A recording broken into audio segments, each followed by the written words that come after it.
Hi, guys, and welcome back to the Backstage Bikini podcast. And on today's episode, we have a leading educator in the industry, Dean St. Mart. He is an educator and pharmacologist, and he also is the product formulator for Supplement Needs, which is a brand I'm sure everybody in the UK and Ireland is well aware of. And he's pumping out lots of content at the moment when it comes to female health. And we couldn't wait to get him on. So, Dean, thank you so much. How are you keeping? I'm all good. Thank you very much, Grace and Jade, for inviting me on. It's a pleasure. Very welcome. No, it was a really good opportunity, I think, especially now that people tend to be reversing out of shows at this point. I feel like podcast intake, information intake tends to be a little bit higher. I don't know about you guys, but that was my go-to after shows, just to occupy my mind beyond food. So we really wanted to delve into a lot of the sort of hormonal supplementation, HRT, that kind of realm. So just sort of an entry level, I suppose, in terms of understanding Dean, talking about HRT, hormone replacement therapy, FemTest, those kind of topics. What are we actually discussing when we're talking about those compounds? Yeah, so I guess what you're discussing here is when there's potential hormone deficiency. So whether that, is of the three, testosterone, progesterone, or estradiol, they all fall underneath sort of the umbrella of hormone replacement therapy. When we look at the distribution of like a male versus a female, we obviously have what's called the hypothalamic pituitary gonadal axis. And obviously in a male, the gonad is the testicle, and then the female is the ovaries. When we look at the difference between the two, we'll see hormone deficiencies in males, mainly because of either a lack of luteinizing hormone being made in the pituitary that stimulates their testosterone. But on the other side, the gender difference with a female is about 50% of the testosterone that a female makes is actually within the adrenal glands. So if we compare to a male, less than 5% of circulating testosterone in a male is from the adrenals. So there's huge differences in biology to even begin with steroid genesis in male and female. Mm-hmm. And so it's not a matter of optimizing that HPG axis in a female. It's actually now we're looking at the HPA with the adrenals being the main driver.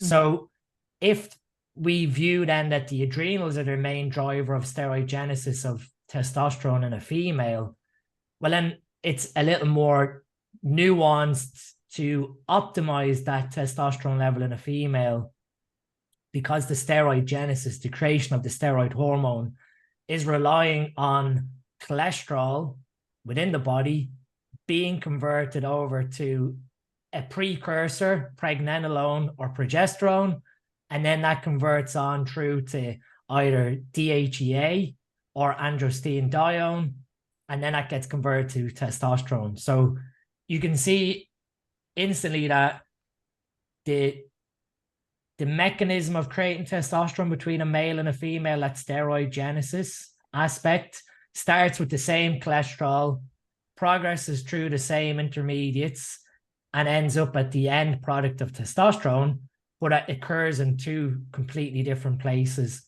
at two completely different rates.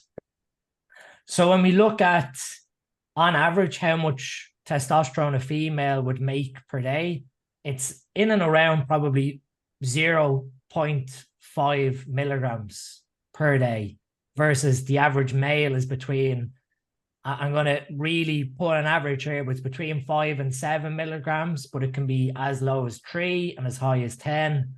So you can see already that a male on average is making about 10 times more testosterone than a female in their sort of sex organ. And so if a female post-competition or in sort of a heavy deficit phase comes to see irregularities in terms of like menstrual cycle or libido or mood or psychology, then we might do an investigation to see that hormone balance. So look at testosterone, look at estrogen, look at progesterone, and then look at the LH and FSH that's being produced in the brain. And what we might often see is testosterone is low in that very nutritionally deficient environment. And that would be no surprise if that female was eating a very, very low fat diet for a chronically long period of time, that they had deficiencies in magnesium, copper, and antioxidants, because where that creation of steroid hormones is happening is inside your mitochondria, inside the adrenal gland. So the mitochondria not only making ATP, our body's energy currency, they're also making these steroid hormones. So we have deficiencies in those minerals that those mitochondria are relying on to do their job properly, and obviously the enzymes that are inside the mitochondria. So it's not just a matter of then looking at that hormone environment in a chronically dieted female and instantly making the decision, well, you have low testosterone, why not optimize that with hormone replacement therapy to alleviate symptoms, is probably the best way to explain it. Yeah. And so where I became sort of alienated is that you get then someone who's being very clever with a female competitor, if we're going to speak to female competitors here, is if they are doing sort of multiple seasons of shows, so they're not taking sufficient diet breaks, the physiology there of post-show where you have all these symptoms and the low hormones, you end up with potentially some coaches who might advise, well, let's optimize your testosterone level to alleviate some of those symptoms, but you're still in a chronically nutritionally deficient state. Mm-hmm. So you're almost encouraging then unhealthy eating practices by extending multiple dieted phases over long periods of time, which again sets up consequences post-competition life, where you're trying to restore that hormone balance. Yeah. And it's sort of then you're putting, I guess, unregulated or unprescribed medication into a female without actually going through a lot of the consented and informed decision that might happen in a medical environment as well. So it's not to say that optimizing testosterone doesn't have its place, that there's any sort of vilification to HRT. It's just that in the context of this sort of population of using FemTest to mask a really serious nutritional deficiency in order to extend a competition season in an amateur female that might not have any aspirations of ever being a professional athlete, how is that long-term effect of that, I guess, diet and practice playing into their long-term fertility then post-competition life, if they're not going to pursue this at a high level? And I want to touch on like I suppose the future in a while, but what I'm always interested in is FemTest is such a new thing. Like, what was being done a few years ago when the education around it wasn't there? Like, was it a case that, like you said, females actually did just spend longer time in a better nutrition environment? And is it now just with the new research? And I suppose, like you said about the coaches, people want to get people on stage again and they want the quick results. Is that where it's coming from? And like Jade had said, like, it is a bit of a band-aid now and people are using it. But what did people do in the past when this wasn't a thing? Because it is relatively new. Yeah, I think so. What's relatively new is we have a bikini division that's probably about 12 years old at this stage, or 13. I can't remember exactly when the bikini class came in to exact fruition, sometime around 2011, 2012. Mm-hmm.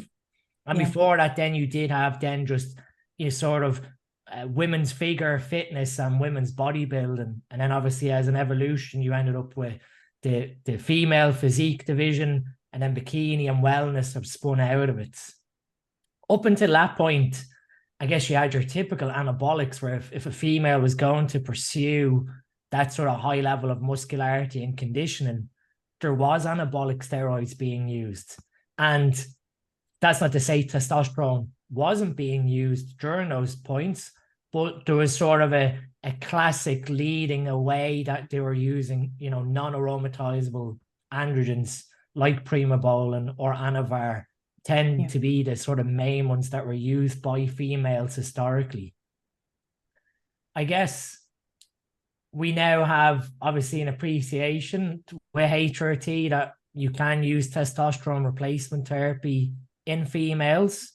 And that's sort of where then you've had people, I don't know where exactly it began with, so I can't say, but you have then the assumption then that, well, testosterone should be optimized because you can measure it with blood work, which, yes, is very true. You can see what X dose of testosterone or FemTest yields in serum blood work, where you can't do that with Anavara Primobolan. You have no way of classically understanding the androgen level that that's creating.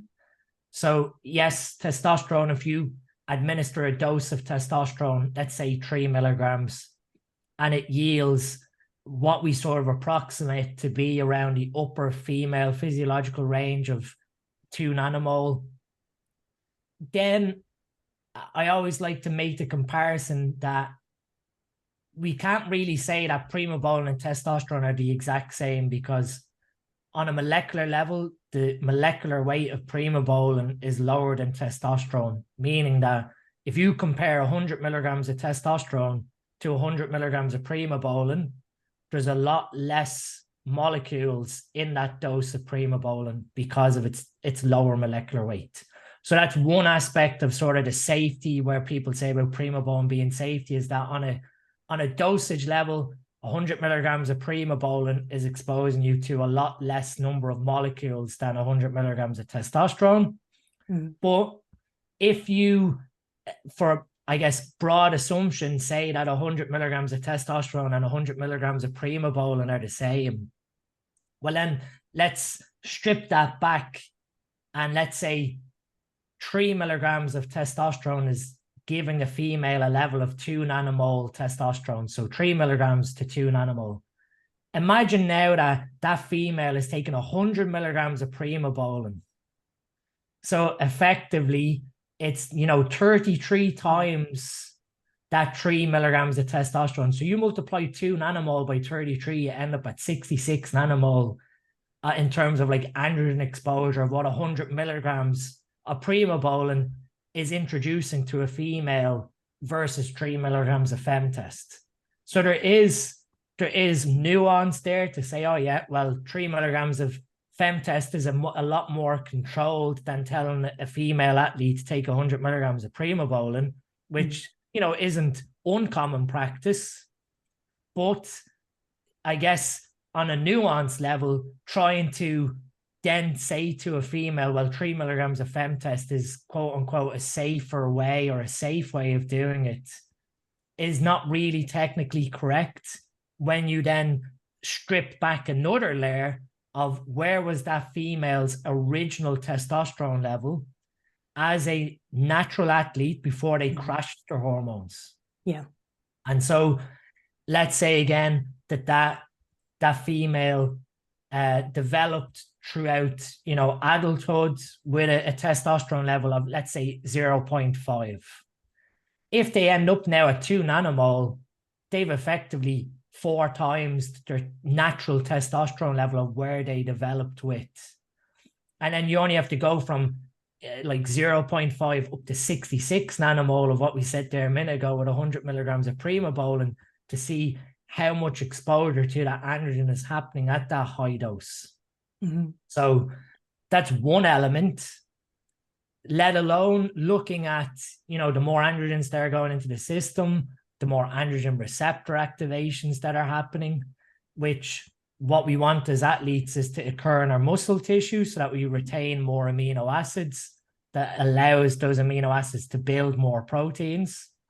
But then you end up with a scenario where if there's too many androgens in the system, you get sort of how I simply try and explain it as like spillover. So now you have androgen receptors being activated in your immune system, in your brain, in your skin. So there's all these tie-overs in your like organs, as to speak, that it sort of, where's the least amount you can introduce? Where is it ending up? And then from that, the genetic control that's happening from that androgen receptor being activated, what is that having on your long-term future health? and even on long-term generational health. That one thing that I've really started to question is, how are these changes that we're inducing with these anabolics going to be passed through generations? So we know that when we use these compounds and they're turning on and off certain genes or genetics, we pass those epigenetic switches to our offspring. So on one side, are you in theory creating an unfair advantage in your kids by using anabolics that when they're developing, they've had these epigenetic switches inherited, setting them up for, better muscle protein synthesis, better strength acquisition? Or the reverse of it, if you're creating epigenetic changes towards oxidative stress and heart disease, are you setting that child up for a future epigenetic heart disease problem? So there's a lot of risk here that has not been studied in humans, that the older I've gotten and the more I've started to question things and the more research that's coming out, this is like a consented decision that's not even told to men who are put on TRT. So, we're sort of, as medicine evolves and how pharmacology and everything evolves, we do see, certain old age practices become sort of defunct, or sort of look back and think, well, why did we do that? And I mean, the classic example I always use on social media is heroin was a cough medicine in the 1920s that was prescribed. Like we look at that, laugh, and you have a dry cough and there's your bottle of heroin and away you go. We look back through history and there's a lot of silly things that medicine's done. And so we're in an era now where TRT is viewed as being this sort of safeguard to longevity, but there could be a lot of caveats there that we are not understanding or missing towards that sort of future longevity of the offspring inheriting those genetic changes. So it's very, very, I guess, it's complex, and it's not as simple or straightforward as sort of what you said, of where you have then people almost convincing people to use HRT without actually giving this fully consented, informed decision. Yeah, you said it there, Dean, as well. Actually, I had a conversation with somebody recently and they said exactly the same thing. We're a wave of a completely new generation of even bikini athlete. Like, you're talking this bikini division in the last 10 years, the muscularity demanded by that division all by itself now, comparative to 7 years ago, is completely different. So the drivers for people to actually start using the assistance, whether that be androgen assistance or HRT or whatever avenue you're looking to optimize your body to perform at a higher level and grow at a higher level, that demand is bigger now. And we're essentially the test rats, right? Like, I know it sounds awful, but we are the wave that's going to come in and we don't know the outcome yet. And I even look at the terminology, FemTest. Is there actually a difference between FemTest and testosterone in terms of it actually being administered to the body? Is there such a thing as female testosterone? So you're going to be shocked, but from my knowledge and from, like, you can go look at FDA approvals, there is no injectable testosterone approved for female use. Yeah. What is approved is testosterone creams. And in certain cases, there was testosterone pellets. Creams obviously bring their own disadvantages in terms of how they're absorbed. So the whole FemTest scenario came about from people themselves then seeing that what we call like the pharmacokinetics of how a drug is absorbed, of testosterone creams being so bad in males, that males and females, why, if you're going to do, one practice with a male, why wouldn't you do it with a female? But I guess from a compounding perspective and demand, I think, again, that the object of, with females, a lot of the hormone therapies are either oral or patches or pessaries. Telling a female to do an injection, again, from a compliance perspective, can be maybe a little taboo. So you have then underground manufacturers who are making male products, or not even to be gender biased, but what they'll do is they'll effectively dilute down a testosterone enanthate that's maybe 300 milligrams per mil into a 3 milligram per mil solution. So that in of itself brings uncertainty because of how these products are produced, how the dilution is done. We see it quite a lot, with blood work reviewed, a patient or a person is looking at using 3 milligrams of FemTests allegedly, and we see total testosterone levels in a female of like 4.5 to 5 nanomole, which is way beyond where we would expect it to be for 3 milligrams. The whole thing with 3 milligrams is extrapolated from transgender females. Right. So we look at the total testosterone yielded from administering testosterone enanthate to a transgender female.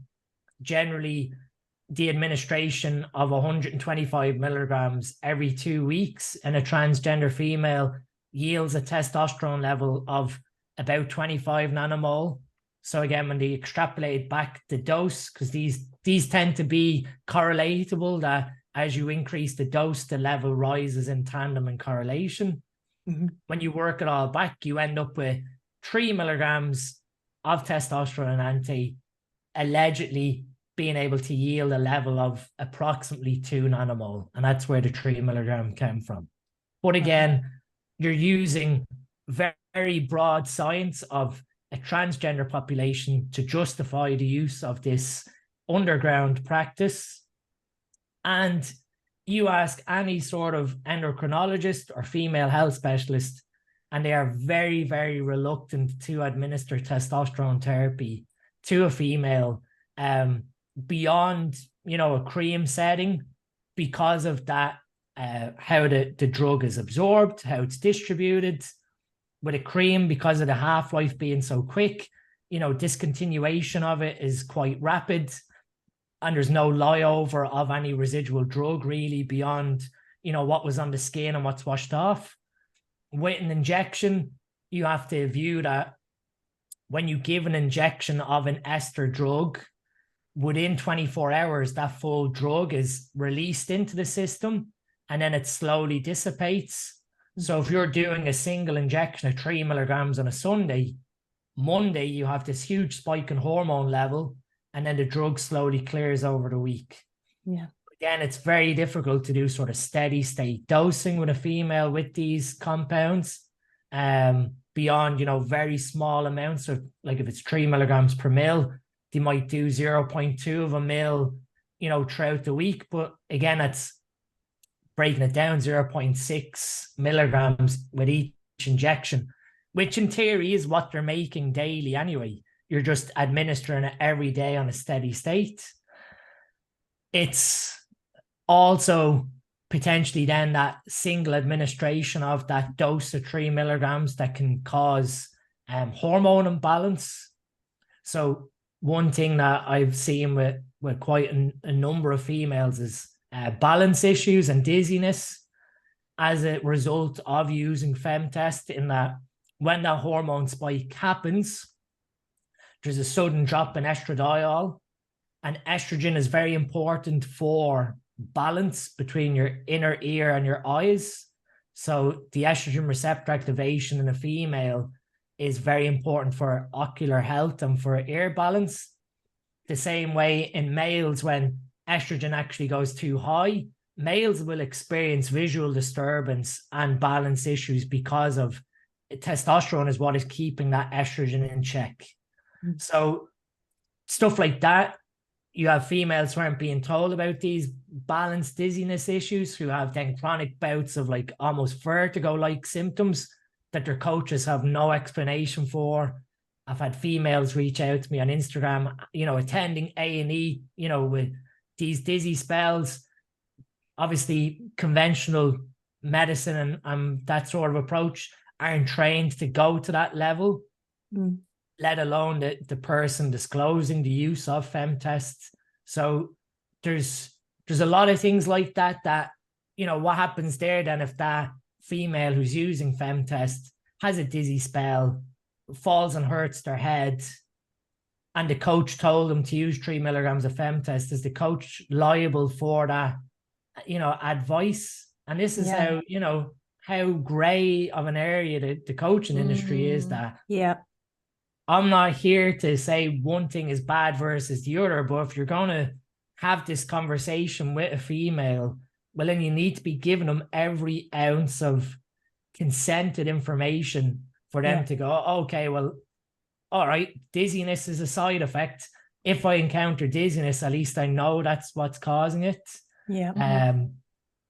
And I guess the main thing, like I said, is with females, there's a level of intimacy in a coaching relationship of the language that's used with a woman is really softer, and there tends to be a bit more apprehension that when you tell someone, this is like a safe way of doing this, it's a big word to use towards trust of a female, of telling this is completely safe, or this is a safer way of doing it, without actually trying to go, well, there's big risks here. What we're going to do is, try and reduce the risks, but you need to understand that there's a lot of risks here. There's nothing really safe here. No. If that's the case, everyone's adults, we make the responsible decision to use these compounds, then great, all of these risks, and you're not trying to use, again, this very trustworthy way of saying, oh, it's safe. I mean, you don't turn around to someone with a bit of cocaine on your hand and go, oh, this is a safe way of increasing your dopamine, provided you don't take a lot of it. You as an adult go, okay, well, if I sniff that cocaine, I'm going to have an increase in dopamine. It's going to create a neurological high. I understand that if it's tainted with something, I could have, a seizure, or I could get addicted to it. But you as an adult make that responsible decision to go and use it. You didn't decide to do it because someone said, oh, this is a safe way to go and do drugs. So it's we're heading into this region, again, like the heroin example. We don't want to create entry routes to this with a safe terminology way. It has to be consented, and it has to be informed that if you are going to do it, that you are fully sure of everything. And no one can turn around and say, oh, well, something's gone wrong here, I didn't know about this. Or later on down the line, like your sort of future self of your fertility, that you can't turn around and pass the blame to someone when you made that responsible decision. And in terms of, like you said, there are people who, probably if they do see their future in the sport and they want to go far, it probably is warranted. But what are the people that you think probably it isn't for? Because I'd say there's people listening, they're like, oh, I don't know, is that me? A lot of people are probably post-show. Where do you then make that decision with the information and the right guidance and all that kind of thing? Is it a case that even if you never maybe want to compete again, but your test levels never come back, is that something you consider, or where would you stand on that? Yeah, I mean, so let's say you're someone who's made the decision that you're not going to compete. Let's even just try and put a timeline of, I'm not going to compete for the next 2 years, so that we have some level to work around with, a nutrition plan or whatever deficiency. In that case, then yes, it probably would be warranted if that person was using, maybe super physiological testosterone or optimized levels. We'd have to understand, okay, where were they before they ever done any exogenous hormones? And the same example applies to females. Like what I say to any male that's going to try and potentially use testosterone or anabolics or TRT, is you need to know your baseline hormone level of your total testosterone and your FSH and LH values. That way you've got a guidance or a golden reference point that you need to go back to. So if as a female, your natural test level was again, 0.5, and now you're at 2 with FemTest. Well, then the straightforward thing there, if you're not going to compete again, is you stop using the FemTest. We allow the drug to clear, similar to a male. So it'll take probably 4 to 5 weeks for that enanthate to fully clear out in order to get an accurate reflection of no exogenous hormone. Get our hormone panel done at that point and see where the adrenal has responded back to, because we're a little fortunate in that the adrenal gland synthesis of testosterone isn't, I guess there's still a level of translocation of cholesterol. So cholesterol still has to come into the adrenal gland, but it's not as reliant on fertility hormone stimulation for that testosterone, the cholesterol to be brought in to create testosterone. So with the removal of the testosterone, depending on where the feedback is of estrogen, progesterone, and the pituitary control, we should expect to see if that female has adequate nutrition, the mitochondrial health, the enzyme conversion, all that sort of stuff. If that is still functional, we should start to see testosterone production start to increase back towards where it was baseline level. Mm-hmm. If, for example, let's say there is dysfunction then with the pituitary, where normally what you would observe is the FSH and LH to be disturbed, is the best way to say it. So everything would be affected in that female, their estradiol, their progesterone, and their testosterone. Mm-hmm. But from, when you look at athletes post-show, okay, there is going to be a level of amenorrheic dysfunction. And that is, again, from deficiency and overall body burden stress on the hypothalamus and pituitary. If we do start to see estradiol and progesterone come back again with sort of increase in calorie intake and addressing the nutrition, well, and there's nothing really in my mind that would be limiting testosterone production coming back other than giving adequate time and nutrition to the adrenal. And obviously encompassing everything that feeds into the adrenal gland of the other adrenal hormones like aldosterone, kidney health, blood pressure, overall cortisol levels, sleep, everything that factors into that. The testosterone production should come back to pretty much where it was at baseline. But if it doesn't, then of course that person may have disturbed adrenal cellular health. The other side of it is impatience, again, because there's no strict timeline of saying, within 6 to 8 weeks we'll expect your testosterone to be back to where it was from that nutritional deficiency. It could take a lot longer to get back to normal physiological homeostasis of where you were in balance. That might, jump the gun and preempt going back to using HRT without having the patience to see through the nutritional side and seeing the optimization of the adrenal.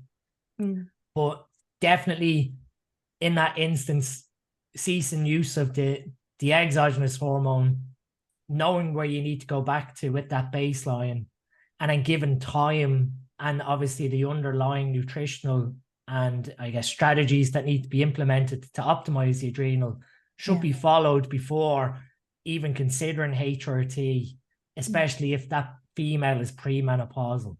Yeah. I think looking at that as well, sorry, Grace, looking at that in terms of timelines, I know you've said, Dean, that there's not a specific timeline, because I can imagine how sort of panic sets in if you're a person listening and you're reversing out a show out all your markers in terms of your food, your sleep, your recovery, you're taking it easy in the gym, your activity is down regulated, so you're starting to get an even keel, but those things aren't back in place yet. Would there be a indication where you would be like, if a length of time had passed and there was still no movement, would you say there is an estimation where you'd probably approach a client and be like, right, okay, you should probably get this looked at, or we should probably start having this conversation?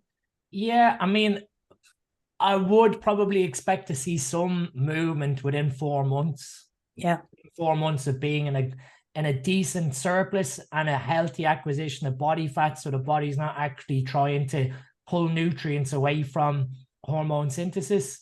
Yeah. Then at that point, there might be an investigation towards, is there something happening with the adrenals or with the kidneys?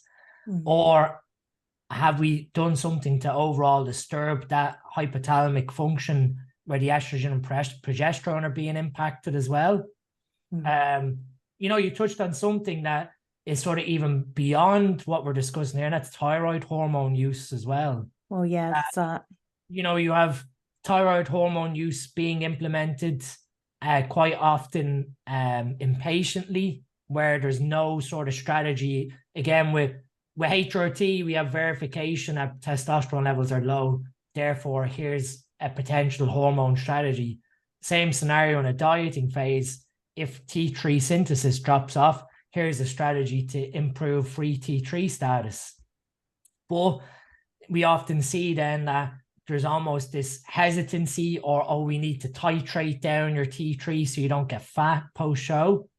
And to be honest, that hypothalamic pituitary thyroid axis is very intelligent. The half-life of T3 is about 24 hours. So within 3 or 4 days, the exogenous thyroid hormone is completely out of the system. That your body's production of thyroid stimulating hormone should be quite quick with the removal of the T3. That we almost have this false view or level of like bro science that you need to titrate your T3 so that you don't get fat.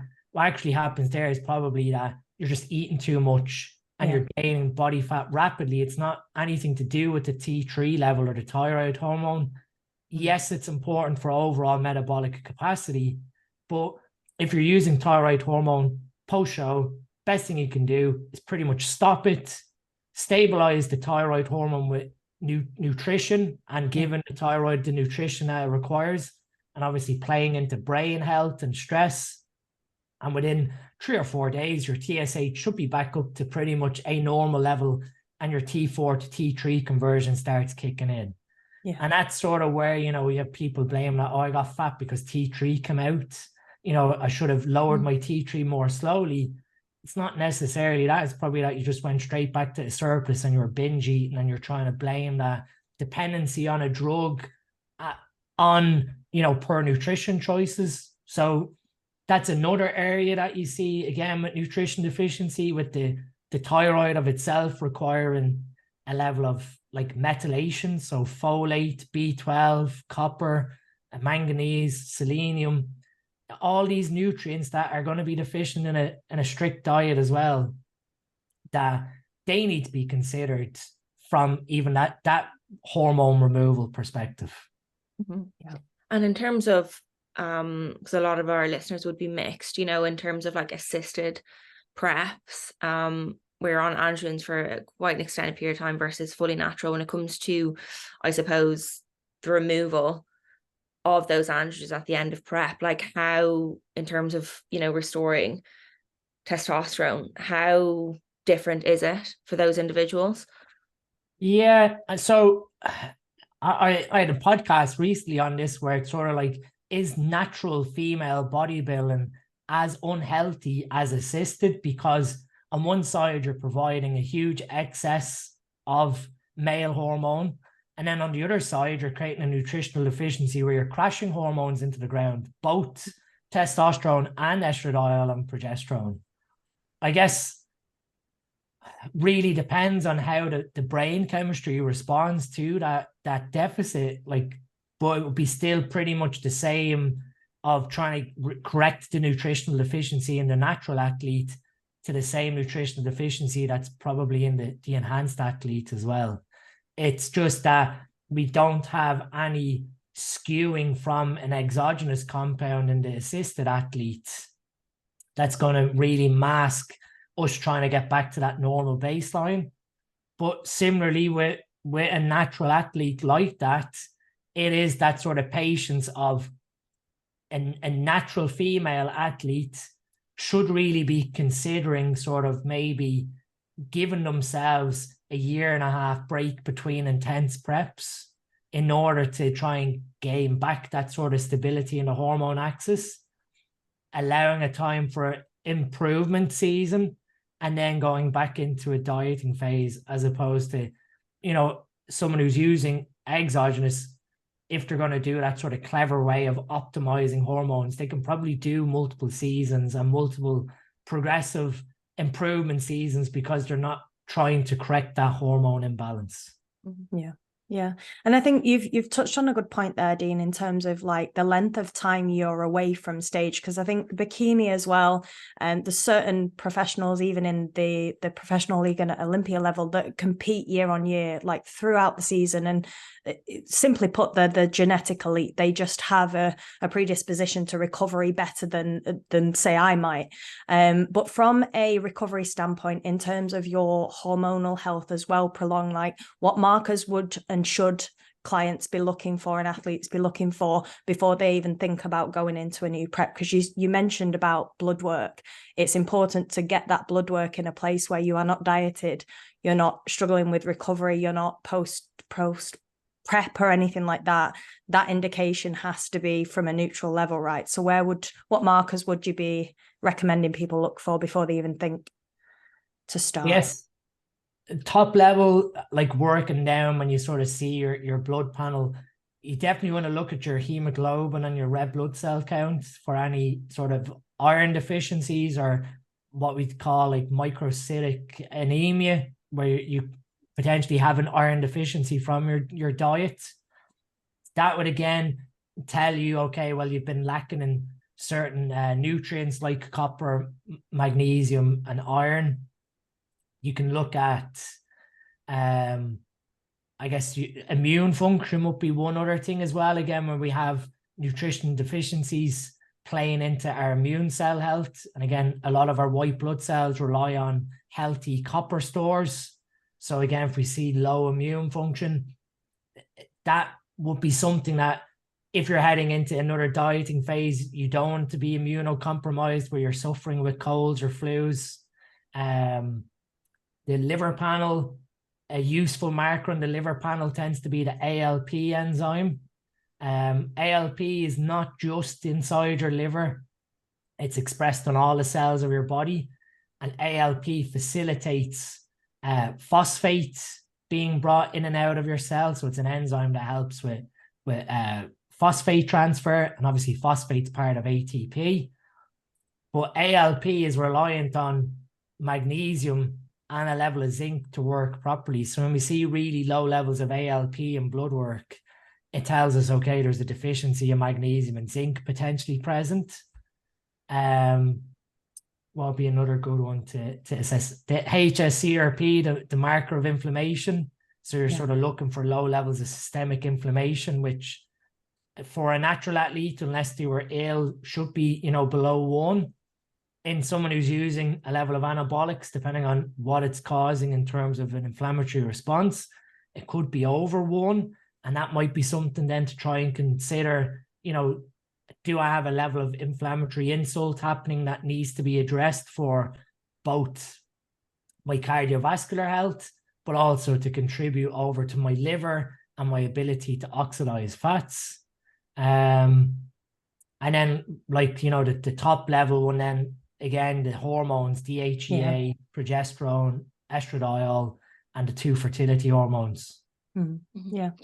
And when it comes to, long-term health, because you touched on it there at the start, and we actually had a girl called Charlie coming on talking about just like post-competing, and I suppose the topic of children has come up quite a lot. Like, what are the implications of all of this on the female body when it does, come to a stage that people want to hang up their heels and do have children?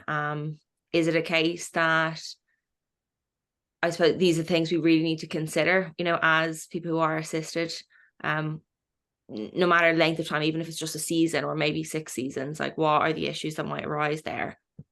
I guess probably the main one from such an extended dietary phase could be, hypothalamic amenorrhea. So we have then potential issues where the menstrual cycle doesn't return for a period of time post-competition.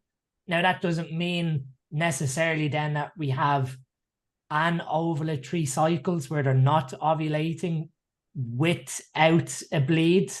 But they're the sort of things that mainly will present themselves, that menstrual cycle tracking, and sort of fertility aspects are skewed for a period of time until we're back to that homeostatic balance of where we were before competing. Does that, reduce your risk or increase your risk of not being able to conceive? I don't really know would be the answer, because there'd be so many things that would layer into that. Would there be long-term implications towards potential long-term anovulatory cycles? Potentially. Again, it would really all depend on how quickly like menses return. So we have obviously a guidance to see when that sort of normal 28-day cycle of progesterone and estradiol is in a predictable pattern. Because we then have to understand that fertility, one side of fertility is preconception, and then the other side of fertility is post-conception. Post-conception is just as important as everything that leads up to ovulation and egg release, because post-fertilization, we need to have the correct balance of progesterone for implantation to happen properly. We have to have an optimal level of thyroid hormone conversion in order to develop the fetus and also take care of the mother's metabolic needs. So do all of these things then potentially lead to increased risk of miscarriage? I couldn't say. But they are definitely things that you have to think about, that once we have menses returned and we have a predictable way of tracking in blood work an LH surge, 21-day progesterone, to try and understand that everything is moving back to a fertility standpoint, does that mean that because we now have ovulation happening, is conception going to be just as likely? I can't say, but you can see how many layers there are to that question that need to be considered. Yeah. And do you think the risk, Dean, like the more frequent you prep, like natural or assisted, is prolonged exposure to this sport and everything involved, and the androgens and the substances that we've been talking about, is prolonged use going to heighten the risk of those complications arising? I honestly don't know. Don't know. The most honest way is to say I don't know, the same way that, like with a male, a question is often asked, like, if I stay on steroids long term, what's my risk of recovering? Time length of exposure to androgens equal to lengthier time lengths of recovery, and it doesn't really correlate that way.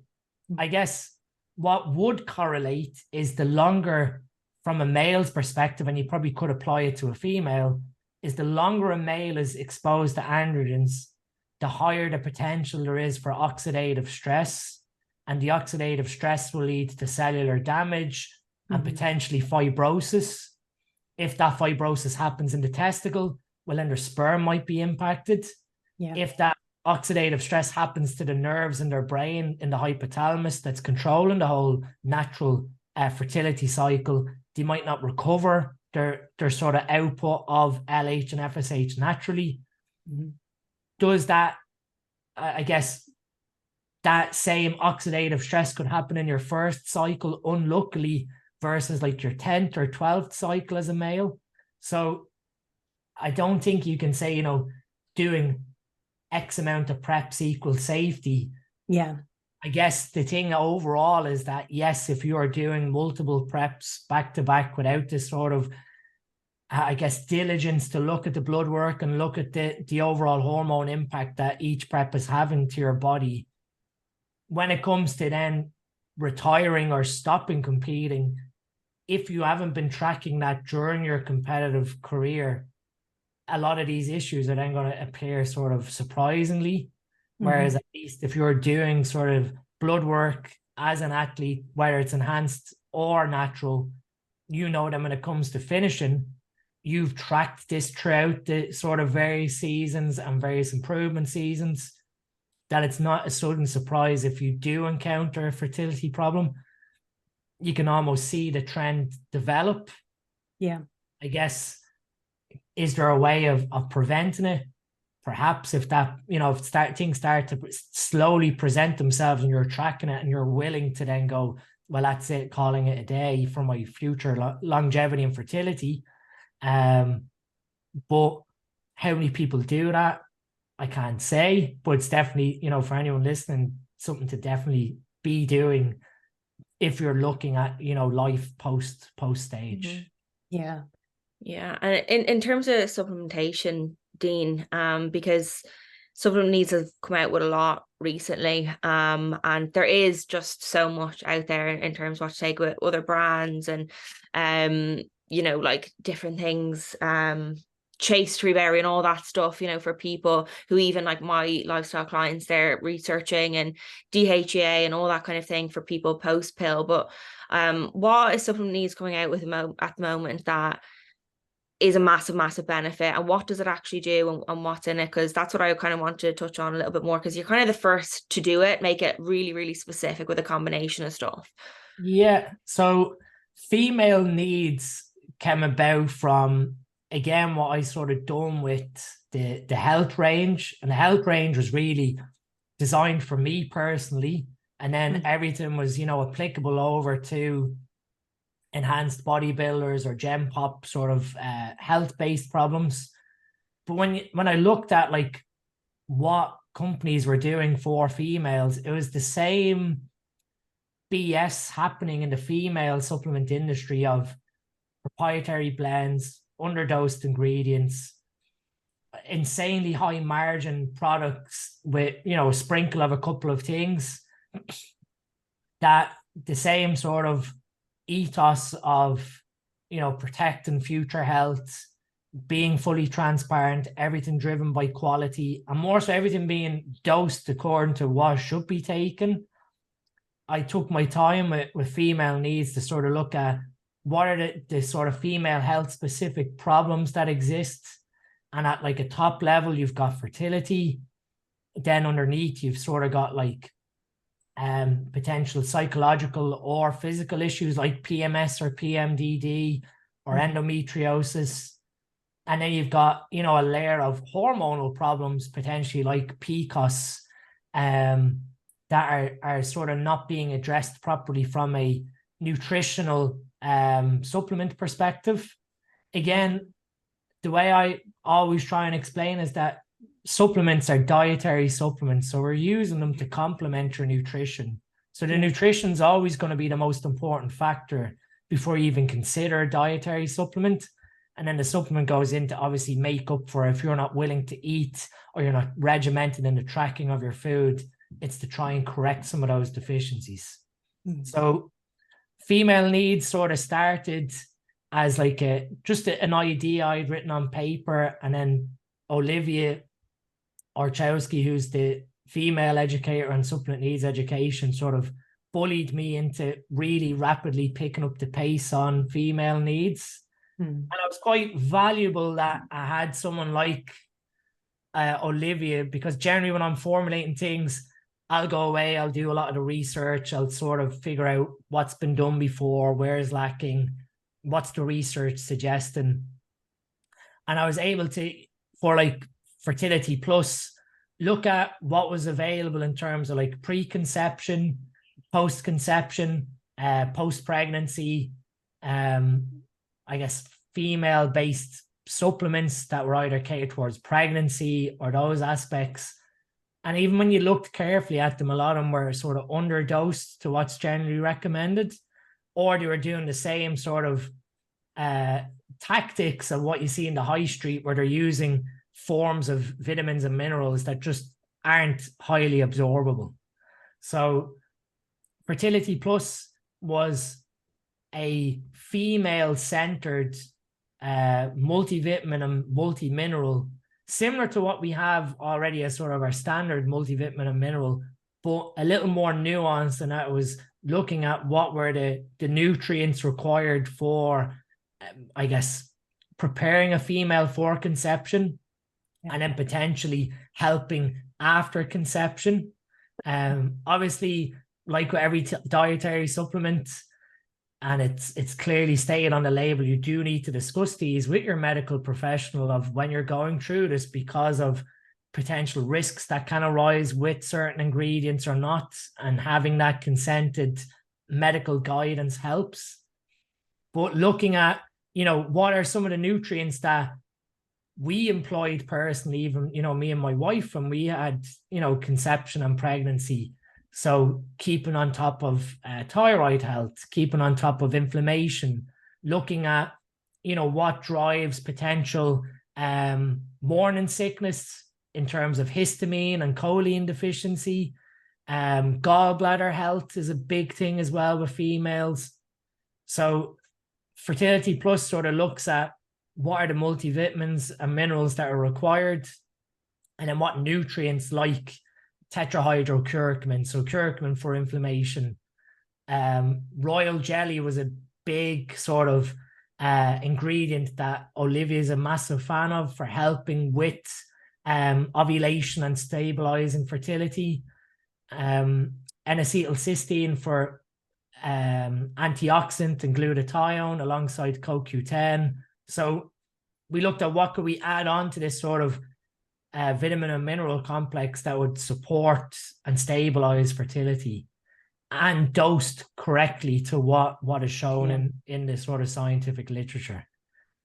The other one of the sort of bespoke formulas that have been released is PMS Plus then. And PMS Plus comes at it from the angle of what happens with premenstrual syndrome or premenstrual dysphoric disorder. And it tends to be two things, in that we have a hormone imbalance that's negatively affecting neurotransmitter synthesis in the brain. So we now have like a serotonin imbalance, which is causing in some people a level of depression, and in other people a level of aggression. What is another sort of layer to it is physical symptoms. So again, cramping, bloating, pain in terms of digestion. And then, like what you asked, chasteberry or Agnus cactus or Vitex, whatever way it's listed, it's all the same thing. They all act to help stabilize and optimize the ratio of progesterone to estrogen around that luteal phase and into obviously menses. So with menses, our estradiol goes low and progesterone goes really high. And with that lowering in estradiol, you're triggering off potential issues with neurochemistry that can cause problems both physically and psychologically. So PMS Plus, again, was looking at, what's been sort of studied from a meta-analysis basis of these ingredients have been studied in females to cause X effect in terms of efficacy. And then looking at how you sort of complement one after the other in the overall blend. And when I'm doing formulas, it's one of the most enjoyable parts of it, because you're sort of looking at it from a top level view, and then it's almost like trying to cook the perfect recipe or the perfect cake of, this ingredient complements that one, and then that one complements this one. But the higher level aspect then is looking at something like Fertility Plus and realizing, okay, well, what's in Fertility Plus that will complement PMS Plus, so that if a female is taking both together, they're complementing one another. So you're not just creating products that stand alone to one another. You could have a female that suffers with bad PMS but wants to optimize fertility also. So you don't want that overlap of having certain ingredients in both that are either in excess or just costing the person too much money because they're buying the same ingredient. So when I'm making products, you have to look at what you've made, where you're going next, how they complement one another. Yeah. The next product, and I'll use the inside scope, is PCOS Plus. And so PCOS Plus then layers in on top of PMS Plus and Fertility Plus. So now you have pretty much three of the main issues where you can have a female that's looking for conception help, looking for PMS relief, but also has polycystic ovary syndrome. And so you've got three issues there where you've got a lot of ingredients to try and figure out how can I marry them all together into the perfect blend of the three. That's so impressive. Awesome. Yeah. So there's really not, like, even when it comes to my own like clients with PCOS, like there's not much out there that is just all in one, you know, for them. So that's awesome, honestly. Yeah. And I mean, like the way I viewed it was, if you look at like PCOS, you've got maybe 4 main hierarchies to it of, you know, fertility problems tend to arise from the potential hormone imbalance. You've got maybe androgen dominance or hirsutism. You have insulin resistance problems. And then on top of it, you've got maybe mental disorder or neuropsychiatric issues because of the hormone imbalance.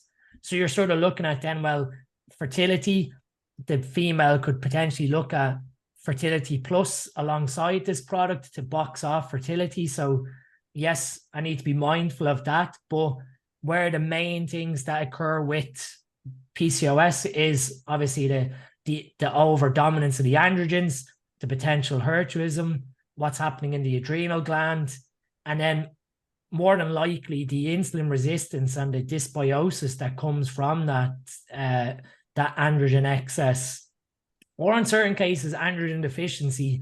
And people sort of get hung up on PCOS being all about a huge dominance of androgens in the system.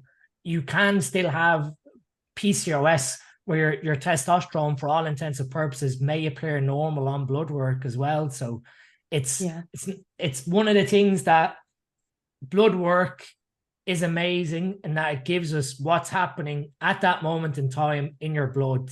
It's not actually telling me how much testosterone is in your brain, how much testosterone is in this tissue of the body. It's basically saying, when I pull out that sample of blood, that's how much testosterone is in your body. And you know, I use this example all the time with guys who suffer with gynecomastia, get their bloods done, go through even conventional routes of potential treatment of gynecomastia, where their testosterone is normal, their estrogen is normal. What's actually happening is the tissue concentration of the estrogen is too high. So now you've got normal levels in your blood, but testosterone converts to estrogen inside your cells. You're not measuring that with bloods. You're literally taking out a sample of blood out of a vein. Normally what you do there is you do a Dutch test, a dry urinary analysis, and that actually shows you how much testosterone and estrogen you're excreting out of your body over a 24-hour period. And normally with that, you actually can see that the estradiol value of the blood, the serum blood sample, was normal, but over that 24-hour period, that person actually excreted out quite a lot of estradiol out of range. So the blood work is useful for a snapshot in time, but if it doesn't correlate to symptoms, it shouldn't be the be all and end all of dismissing someone that there is potentially a further issue. And that's also, you know, layers back to what we discussed earlier, that if we have a female and they're not recovering at the sort of rate we would expect, well, then the Dutch analysis around either normally it's suggested to do it around day 14 when we know estrogen is elevated. We can see on the Dutch analysis how much estradiol is in the urine versus how much is in the blood. And the Dutch analysis is 4 time measurements throughout the day. So it's tracking their adrenal synthesis of cortisol and DHEA as well. So we can use that as a further layer beyond what the blood work is showing. And that's sort of where, I guess, my background in pharmacology and drug design, but also spending a lot of time learning with functional medicine, of being able to use the 2 modalities of conventional medicine gives us a quick way of looking at symptoms and how to quickly fix them. But the question of functional medicine then is, well, what was the root cause, or why is the problem there? And you're using more investigative techniques than reactive techniques to fix the problem. Yeah. And I think that's evidently where the patience comes back in, doesn't it, Dean, that we were talking about earlier? Like, that's where it can be treated as a band-aid. You can just pick FemTest up or whatever else, whatever other compound you think you're deficient in based on one snapshot in one moment at a time. I think having that patience and just trusting your body to adapt as well to a degree, instead of just running and making a snapshot decision, because the implications of those decisions made in those moments can often be worse, or may be worse, depending on who you are and how you recover. But yeah, it's fascinating. And they can be made in a prep scenario as well as post-prep. I think there is a lack of patience with it. And, there's a lot of educators at the moment, and we're learning so much, even on the podcast and the listeners, about PDs and all these routes to take. And it's very, very easy to just make that decision and go with it because an authority figure is telling you to do so as well. So, it's really interesting. Even like what you said there, there's never like a medication deficiency is the easiest to say. I mean, blood pressure is another one that I go on about, that, people often try and say that, oh, I'm against blood pressure medication, or why are you going against telmisartan or angiotensin receptor blockers? And it's sort of like, I've got nothing against using these compounds if the problem is the angiotensin receptor. But if your blood pressure has gone up because you've gained 5 to 6 pounds of water weight, you have, I guess, electrolyte imbalance, your sleep is poor, so your mouth breathing all the time, which is one of the biggest problems, then go after the root causes of why the blood pressure went up, as opposed to defaulting to, oh, blood pressure went up, so I need this medication. Again, with same example with FemTest, if testosterone falls in a female, well, then look at the nutritional deficiencies first before defaulting to the medication. The medication, there's no argument to the underlying mechanisms of how the drugs work. It's just adding another layer of questioning before you make that decision to commit to the medication. Yeah, because at the end of the day, all you're doing is putting the end product back into the body. You're not fixing or addressing the functional problem where it's arising from. And we've seen it, you see it all the time. All you're doing is putting a Band-Aid over it. It's a cut and it's bleeding, so you're going to stop the bleed, but you don't know why it's bleeding. So go back to why. Yeah, it's amazing. And the work you're doing, Dean, is incredible. Yeah. Yeah. And it's the same with thyroid health as well. Really, isn't it? Because you just want to quickly fix the issue, because you're like, okay, well, another prep is around the corner, so there's no point. Better get to it now. But yeah, really, really interesting. But yeah, we'll wrap this up. We've been chatting for quite some time. But where can everybody find you, Dean? You're mainly doing consults at the moment, and I know you do take on quite a few coaches. I don't know if you take on athletes, do you, for consults and blood work or anything like that? Yeah, I have the consult service. Obviously, I've got a lot of projects going on, so my time with consults is very limited. But it's still, to me, when I'm doing sort of consults, it's more for enjoyment. I like seeing different problems. So generally, the more sort of complex the problem, the more enjoyment I seem to get out of it, because it adds a layer of, it's a bigger puzzle.